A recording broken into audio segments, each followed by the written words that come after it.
আসসালামু আলাইকুম। আপনারা সবাই কেমন আছেন? আশা করি আলহামদুলিল্লাহ ভালো আছেন। আমিও ভালো আছি, সুস্থ আছি। সকাল এখন বাজে হলো 9:30। ঘুমোর থেকে উঠে মেয়েকে সকালে স্কুলে দিছি, স্কুলে দিয়ে আইসা শুয়ে আসছিলাম বাহিরা।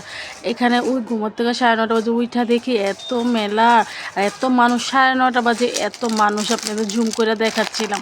অনেক মানুষ ছিল। আর হলো মেলাটা আজকে মানুষ অনেক বেশি। সকালবেলায় মেলা এখানে বাজার নিয়ে আসছে আমার শ্বশুর, অনেক বড় একটা রুই মাছ নিয়ে আসছে। নদীর অনেক বড় রুই মাছটা সুন্দর করে আমি ধুয়ে রাইখা দেবো। এখন ফ্রিজে আর রান্না করব। এখানে 5-6 টুকরা নিছি মাছ। আর এখানে বাইজানি বা সকাল থেকে আজকে গ্যাস চলে গেছে, কিন্তু কড়াই দিয়ে মাছ বাছতেছিলাম। আপনারা কেউ কমেন্টে খারাপ কিছু বললেন না। গ্যাস নাইগা দেখে কড়াই দিয়ে মাছ বাছতেছিলাম। আর যে ফুলকপি আধা ঘন্টা ধরে সিদ্ধ করতে দিয়ে দিছিলাম, এখন সিদ্ধ হয়েছে, বাপা হয়েছে। এখানে ফুলকপিটা সিদ্ধ করে মাছের ভিতরে, যে কড়াইয়ের ভিতরে মাছ বাছছি সেই কড়াইয়ের ভিতরে আমি পেঁয়াজ কুচি আর পরিমাণ মতন তেল দিয়ে পেঁয়াজটা ভাজা ভাজা করতে দিয়ে দিলাম। আর অল্প গ্যাস থাকলে বুঝুনই তো, রান্নতে অনেক কষ্ট হয়, সময়ও লাগে। এখানে আদা রসুন বাটা দিলাম 1 চা চামচের মতন। তারপরে একটু লাড়াচাড়া দিব। লাড়াচাড়া দেওয়ার পরে হলো আমি একটু পানি দিয়ে দিব। গরম পানিটা ইউজ করব। আমার গরম পানি দিয়ে আছে তো, এটা তা গরম পানি করে নেই।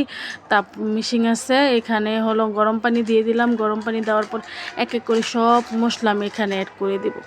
এখানে লবণ দিব 2 চামচের মতন, হলুদের গুঁড়া দিব 1 চামচের মতন, লবণ দিব 2 চামচের মতন, দিয়ে মরিচের গুঁড়া দিব 3 চামচের মতন, সুন্দর করে ধইনা গুঁড়া দিব 1 চামচের মতন, দিয়ে কষায় রান্না করবো। আর ফুলকপির ভিতরে না হলুদটা একটু কম দিতে হয়, বেশি হলুদ দিলে একবারে আইঙ্গা থাকে হলুদটা, মানে জন্য কম দিতে হয়। আর আমার ভিডিওতে বেশিরভাগই ফুলকপির ভিডিও দেখবেন। এবার শীতের দিনে আমি বেশি ফুলকপি খাই, অনেক পছন্দ করি ফুলকপির তরকারি। আর সিম, ফুলকপি, মূলা শাক, এটি আমার অনেক পছন্দ। তারপর চিংড়ি মাছ দিয়ে মূলা দিয়ে রান্না করা অনেকই পছন্দ আমার এটি।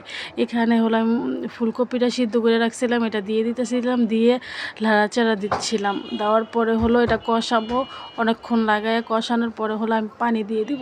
আমার কাছে লাগতেছে একটু বেশি হয়ে গেছে হলুদটা। তারপরে তরকারির ভিতরে পানি দেওয়ার পরে আবার ঠিক লাগছিল, আবার আমি গরম পানিটা দিয়ে দিতেছিলাম। গরম পানি দেওয়ার পরে না সাথে সাথে উঠটা নিয়ে পড়ছিল, অনেকই ভালো লাগছিল।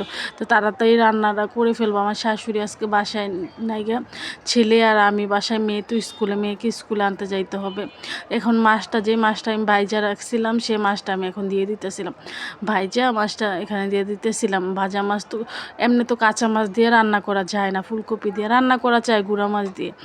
এটা তো রুই মাছ, এই জন্য একটু ভাইজা দিতেছিলাম। আর কড়াভাবেই বাছছি আমি মাছটা। আমার মেয়ে আবার মাছের গন্ধ থাকলে, মাছের ভিতরে গ্যারান থাকলে খায় না মাছ। একটা গ্যারান ছাড়া মাছ খাইতে যায়, গ্যারান ছাড়া আমি কোথায় পাবো মাছ? চিংড়ি মাছ ছাড়া তার কোনো মাছ গ্যারান ছাড়া নাই। এখানে হলো আমি তো একটা টমাটম কাইটা রাখছিলাম সাইডে, টমাটোমটা দিয়ে দিতেছিলাম। যদি আমার ভিডিওটা আপনাকে কোনো অংশ ভালো লাগে, লাইক কমেন্ট শেয়ার করে দিবেন। আশা করি বেশি বেশি দেখবেন, বেশি বেশি সাপোর্ট করবেন।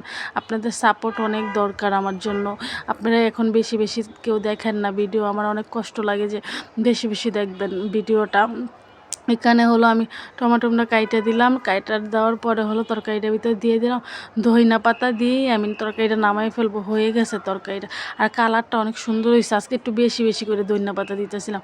ধইনা পাতা ফ্রিজে অনেক আছে তো, তাই একটু বেশি ধইনা পাতা দিতেছিলাম। দেওয়ার পরে হলো আমি নামাই ফেলবো তরকারিটা। 5-6 মিনিট রেখে তরকারিটা নামিয়ে তারপর উস্তা ভাজি করবো। সাথে উস্তাও কাইটা রাখছিলাম। আর অল্প গ্যাসে রান্না করতে তো একটু কষ্টই হয়।